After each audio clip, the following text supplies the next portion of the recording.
반가. 안녕하세요. 공인중개사법 박용덕입니다. 2022년 제33회 공인중개사 시험 대비 숫자 보객입니다. 이번 시간은 51번 시험 시행기관장은 시험을 시행하려는 때에는 예정시험 일시, 시험 방법 등 시험에 관한 계략적 사항을 매년 2월 말까지죠. 2월입니다. 매년 2월 말까지 일간신문, 관보, 방송 중 하나 이상에 공고하고 인터넷 홈페이지에도 공고해야 됩니다. 계략적 사항은 매년 2월 말까지고요.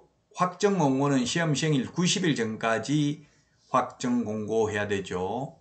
계략적 사항은 매년 2월 말까지입니다. 매년 2월 말까지인데 전년도 12월 말까지 X로 출제된 적이 있습니다. 매월 2월 말까지 일간신문, 관보, 방송 중 하나 이상에 공고하고 인터넷 홈페이지 등에도 이를 공고해야 됩니다. 다음은 52번 문제 보도록 하겠습니다. 이 법을 위반하여, 이 법이라고 하면 공인중개사법이죠. 공인중개사법 위반해서 300만 원 이상 벌금 선고받고 3년 미경과자는 결격사유입니다. 다른 법률 위반으로 벌금 받아도 결격사유 아닙니다. 자, 3년 결격사유가 4가지가 있습니다. 금고 이상 형을 선고받고 그 집행이 종료되거나 집행을 받지 아니하기로 확정된 후 3년 미경과자입니다. 그래서 만기 출소되면 3년 지나야 되고 가석방되면 남은 자녀 형기 더하기 3년 지나야 됩니다. 그리고 특별사면 법률 변경 형의 시효 완성도 3년 지나야 됩니다. 일반 사면은 즉시 벗어납니다. 공소시효가 완성되면 아예 처음부터 결격사유에 해당되지 않습니다.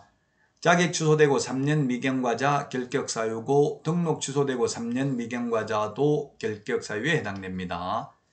이 법에 의한 벌금 300만 원 이상 받고 3년 미경과자 결격사유에 해당됩니다. 자, 다음은 53번입니다. 53번.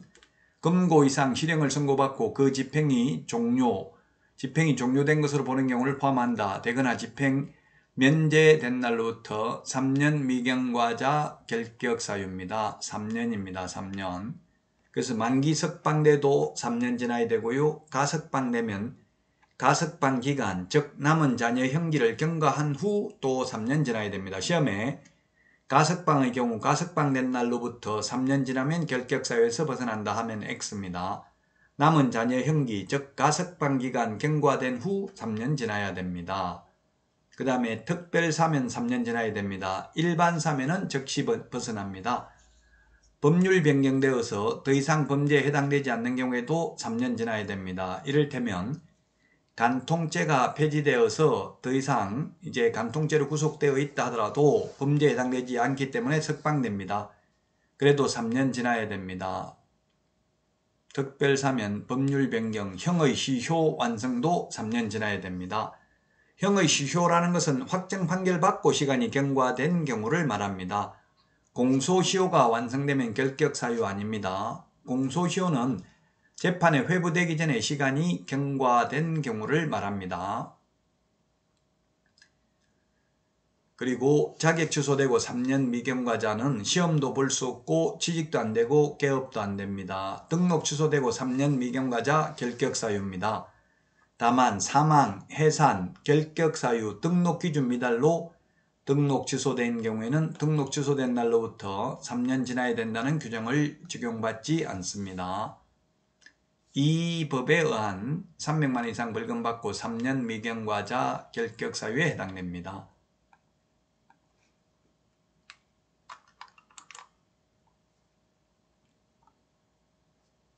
다음은 54번입니다. 54번. 개업 공인중개사는 소속 공인중개사 또는 보조원과 고용관계가 종료된 때에는 10일 이내에 신고해야 됩니다. 고용관계 종료 신고는 10일 이내, 고용신고는 업무 개시 전이 되겠습니다. 고용관계 종료 신고는 미리 할 수 없죠. 그리고 10일 또 보면 사무소 이전 신고 사후 10일 이내에 해야 됩니다. 그 다음에 등록관청이 등록사항 등을 다음 달 10일까지 협회에 통보해야 되고요. 통보받은 협회는 통보받은 날로부터 10일 이내에 법원 행정처장에게 통지를 해야 됩니다. 그리고 지방법원장도 등록사항 등을 다음 달 10일까지 법원 행정처장에게 통지해야 되고 법원 행정처장은 다음 달 15일까지 협회에 통지해야 됩니다. 그리고 의견 진술기에 청문 통지 10일 전까지 당사자에게 해야 되고요. 그 다음에 시도지사 및 등록관청은 모니터링을 완료한 경우에는 국토교통부 장관에게 통보를 해야 됩니다. 모니터링 결과 조치 완료한 경우 그 사항을 국토교통부 장관에게 10일 이내 통보를 해야 됩니다. 그리고 중개업 휴업신고, 폐업신고, 지방법원장에게 신고를 하는데 중개업의 경우 3월 초과해서 휴업한 경우 그리고 폐업신고도 미리 지방법원장에게 신고를 해야 됩니다.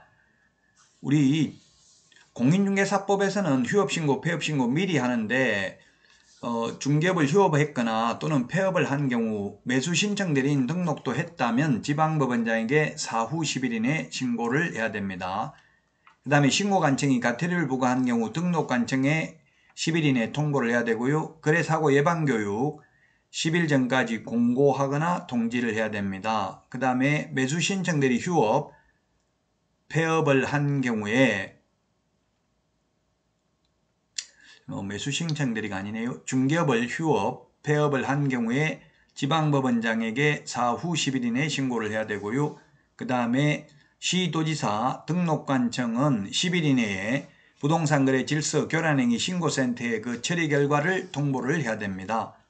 그리고 신고센터는 매월 10일까지 국토교통부 장관에게 처리 결과를 통보해야 됩니다. 10일이라는 숫자 비교해서 정리하셔야 되겠습니다. 55번입니다. 국토교통부 장관 또는 시도지사는 토지의 투기적 거래가 성행할 우려가 있는 지역에 대해서 5년 범위 내에서 허가구역을 지정할 수 있습니다. 5년 범위 내에서입니다. 5년 동안이 아니라 5년 범위 내에서라는 점을 주의하셔야 되겠습니다. 5년 범위 내에서.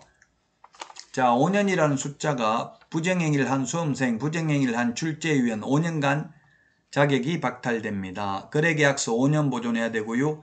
매수신청대리 사건카드, 매수신청대리 대상물 확인설명서, 매수신청대리 행정처분대장 5년 동안 보존해야 됩니다. 명의신탁약정을 위반한 신탁자 5년 이하의 징역이나 2억 원 이하의 벌금입니다. 공제조합 관련 5년 이상 유경험자, 공제운영위원이 될 수 있고요. 조교수로서 5년 이상 유경험자, 주택임대차위원회 위원이 될 수 있습니다. 변호사로서 5년 이상 유경험자, 주택임대차위원회 위원이 될 수 있습니다. 그리고 농지임대차에서 다년생 식물재배지의 경우 최단기 존속기간 5년입니다. 그리고 농지법에서 60세 이상으로서 5년 이상 경작하던 농지를 임대차할 수 있습니다. 5년 숫자 정리를 해야 되겠습니다. 여러분 수고 많으셨습니다. 다음 시간에 찾아뵙겠습니다. 안녕히 계십시오. 안녕.